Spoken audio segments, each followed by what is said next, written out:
বন্ধুরা, আজ আমরা রয়েছি কলকাতার এক ঐতিহাসিক শহর এবং ব্যস্ততম জনবহুল এলাকা বেলেঘাটাতে। এই বেলেঘাটা অনেক ইতিহাসের সাক্ষী রয়েছে। আজ সন্ধ্যায় আমি আর শ্যামাদা দুজন মিলে বেলেঘাটায় ঘুরতে চলে এলাম সময় করে। আমি এই এলাকায় ফার্স্ট টাইম আসছি, তাই এই এলাকা সেরকম কিছু জানি না যে বেলেঘাটা কিসের জন্য বিখ্যাত বা নানান তথ্য, সেগুলো আজ আমরা জেনে নেব শ্যামাদার কাছ থেকে।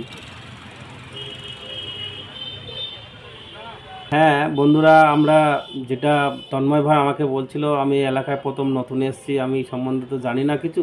তা আমার এইখানে পরিচিত এবং এই সম্বন্ধে জায়গা সম্বন্ধে প্রচুর অভিজ্ঞতা আছে এবং পরিচিত আছি। তাই সেই হিসাবে এই জায়গা সম্বন্ধে এমন একটা কথা বলবো যেটা অবাক করার মতো, যেটা পশ্চিমবাংলার প্রথম করোনা হসপিটাল হয় এইখানে বেলেঘাটা আইডি যে হসপিটাল আছে। এই করোনা হসপিটাল প্রথম করোনা পেশেন্টের 2020 সালে যখন সারা পৃথিবী গোটা অচল হয়ে যায়, এবং সেই করোনা পেশেন্টের ট্রিটমেন্টের জন্য এই বেলেঘাটা আইডি এখানে প্রথম করোনা পেশেন্টের ট্রিটমেন্ট শুরু করা হয়। হয়তো আমি এই এলাকার ইতিহাস কিচ্ছু জানি না বা এই এলাকায় সেরকম পরিচিতি না, কিন্তু বাস্তব যে ছবি দেখতে পাচ্ছ, মানে রাত্রি 8টার সময় তো এত জমজমাট বাজার, তো সেটা কি শ্যামাদা সারা রাত থাকে না একটা টাইমের মধ্যে বন্ধ হয়ে যায় বাজার?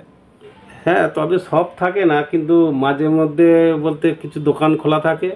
আর এই যে একটা দোকান তুমি দেখতে পাবে, এই দেখতে পাচ্ছ যে একটা মুড়ি চানাচুর চপ হ্যান ত্যান বিভিন্ন যে সমস্ত। ও, যেটা তুমি স্পেশাল দোকানের কথা বলেছিলে হ্যাঁ হ্যাঁ বেলেঘাটায়। হ্যাঁ, একদম আচ্ছা। ঠিক সেই কথা তোমাকে যেটা বলছিলাম, সেইটা তুমি দেখতে পাচ্ছ এবং আপনারাও দেখতে পাচ্ছেন। এই দোকানটা বহু পুরানো এবং এটা একটা উড়িষ্যার একজন ব্রাহ্মণ ভদ্রলোক এসে বানিয়েছিলেন। বহু পুরানো, সে ঐতিহ্যপূর্ণভাবে চলছে। আমরাও সেখান থেকে কেনাকাটা করি বা কিনে তো আসছি। বন্ধুরা, তোমরা যদি কোনোদিন এই বেলেঘাটাতে আসো, তো সবাইকে রিকোয়েস্ট করব যে এই দোকানে খাবার একটু খেয়ে দেখবি কেমন স্বাদ, সেটা অবশ্যই পরীক্ষা করবে। আচ্ছা শ্যামাদা, এই যে বেলেঘাটার যে রাস্তাটা রয়েছে, এই রাস্তাটা কোন কোন এলাকার সঙ্গে কানেক্ট রয়েছে?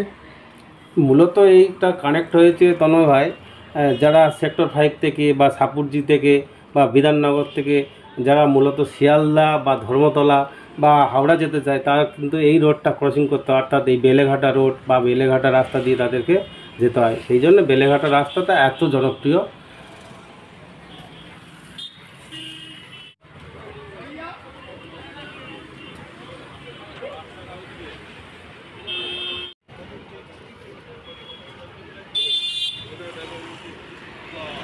আচ্ছা শ্যামাদা, এই বেলেঘাটাতে কি কি দেখার জিনিস রয়েছে?